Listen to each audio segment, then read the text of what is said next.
KineMaster open ചെയ്യാം. Create new ഒരു പുതിയ പ്രോജക്റ്റിന് വേണ്ടി ഇവിടെ ക്ലിക്ക് ചെയ്യുക. ഇവയിൽ നിന്നും 9:16 എന്ന ഈ ആസ്പെക്ട് റേഷ്യോ സെലക്ട് ചെയ്ത് ക്രിയേറ്റ് കൊടുക്കുക. ബാക്ക്ഗ്രൗണ്ട് ഇമേജ് ഓപ്പൺ ചെയ്യുക. ഇതിനായി ഡിസ്ക്രിപ്ഷൻ ബോക്സ് കാണുക. നിങ്ങളുടെ ഇമേജ് ഫോൾഡറിൽ നിന്നും വീഡിയോയ്ക്ക് വേണ്ട ഇമേജ് ഓപ്പൺ ചെയ്യുക. ഈ ഇമേജിന്റെ ബാക്ക്ഗ്രൗണ്ട് റിമൂവ് ചെയ്യുന്നതിനായി ഓപ്ഷൻ ബാറിൽ നിന്നും മാജിക് റിമൂവർ സെലക്ട് ചെയ്യുക. ഒരുപക്ഷെ ഈ ഓപ്ഷൻ നിങ്ങൾക്ക് ലഭ്യമല്ലെങ്കിൽ ഒരു ഇമേജിന്റെ ബാക്ക്ഗ്രൗണ്ട് എങ്ങനെ റിമൂവ് ചെയ്യാം എന്നതിന് ഡിസ്ക്രിപ്ഷൻ ബോക്സ് കാണുക. ബാക്ക്ഗ്രൗണ്ട് റിമൂവ് ചെയ്ത ഇമേജ് ആണ് ലഭിച്ചിരിക്കുന്നത്. സ്ക്രീനിൽ നിന്നും ഈ ഇമേജ് നിങ്ങൾക്ക് വേണ്ട രീതിയിൽ സൈസ് അഡ്ജസ്റ്റ് ചെയ്ത് വെക്കുക. ഈ 3 ഡോട്ട്സ് ബട്ടണിൽ ക്ലിക്ക് ചെയ്ത് ഡ്യൂപ്ലിക്കേറ്റ് കൊടുക്കുക. സ്ക്രീനിൽ നിന്നും ഈ ഡ്യൂപ്ലിക്കേറ്റ് ഇമേജ് മുകളിലേക്ക് കൊണ്ടുവന്ന് ഒരൽപ്പം എൻലാർജ് ചെയ്ത് വെക്കുക. ഓപ്ഷൻ ബാറിൽ നിന്നും ക്രോപ്പിംഗ് സെലക്ട് ചെയ്യുക. ഇവിടെ ക്ലിക്ക് ചെയ്ത് ക്രോപ്പിംഗ് ഫംഗ്ഷൻസ് ആക്ടിവേറ്റ് ചെയ്യുക.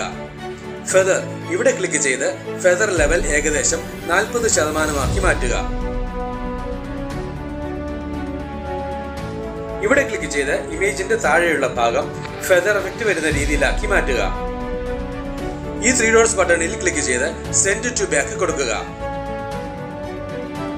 ഓപ്ഷൻ ബാറിൽ നിന്നും ആൽഫ സെലക്ട് ചെയ്യുക. ഇവിടെ ക്ലിക്ക് ചെയ്ത് ആൽഫ ലെവൽ ഏകദേശം 50%ഓളമായി കുറച്ചു കൊടുക്കുക.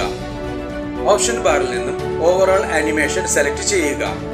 ഇവയിൽ നിന്നും ഫ്ലിക്കർ സെലക്ട് ചെയ്യുക. ലെയർ ഓപ്ഷനിൽ ക്ലിക്ക് ചെയ്ത് light and smoke video template open ചെയ്യുക. ഇതിനായി ഡിസ്ക്രിപ്ഷൻ ബോക്സ് കാണുക.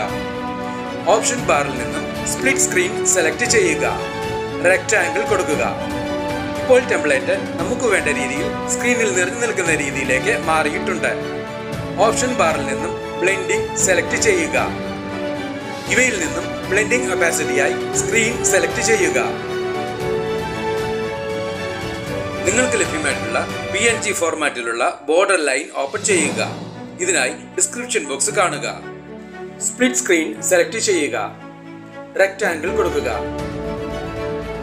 ഈ ഓഡിയോ ഓപ്ഷനിൽ ക്ലിക്ക് ചെയ്ത് വീഡിയോയ്ക്ക് വേണ്ട ഒരു ബാക്ക്ഗ്രൗണ്ട് മ്യൂസിക് സെലക്ട് ചെയ്യുക. ഇവിടെ നമുക്ക് ഈ മ്യൂസിക് സെലക്ട് ചെയ്യാം. ഈ പ്ലസ് സിംബലിൽ ക്ലിക്ക് ചെയ്ത് സെലക്ട് ചെയ്ത മ്യൂസിക് ടൈം ലൈനിലേക്ക് ആഡ് ചെയ്യുക. ടൈം ലൈനിൽ നിന്നും ആദ്യത്തെ ബാക്ക്ഗ്രൗണ്ട് ലെയറിന്റെ ഡ്യൂറേഷൻ വീഡിയോയ്ക്ക് വേണ്ട ലെങ്തിലേക്ക് എക്സ്റ്റെൻഡ് ചെയ്ത് വെക്കുക. ബാക്കിയുള്ള എല്ലാ ലെയറുകളുടെ ലെങ്തും ബാക്ക്ഗ്രൗണ്ട് ലെയറിന്റെ ഡ്യൂറേഷന് സമമായി തന്നെ വെക്കുക. അതുപോലെ തന്നെ എല്ലാ ലെയറുകളുടെയും ഡ്യൂറേഷനും ഒരുപോലെ തന്നെ ആയിരിക്കുവാനും പ്രത്യേകം ശ്രദ്ധിക്കുക.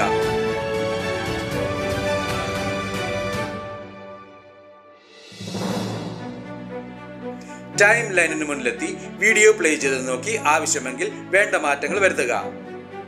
ഈ വീഡിയോ നിങ്ങൾക്ക് ഇഷ്ടപ്പെട്ടുവെങ്കിൽ ലൈക്ക് ചെയ്യുക, ഷെയർ ചെയ്യുക. ഒപ്പം കൂടുതൽ വീഡിയോകൾക്കായി സബ്സ്ക്രൈബ് ചെയ്യുവാനും മറക്കരുതേ എന്ന് പ്രത്യേകം ഓർമ്മിപ്പിക്കുന്നു.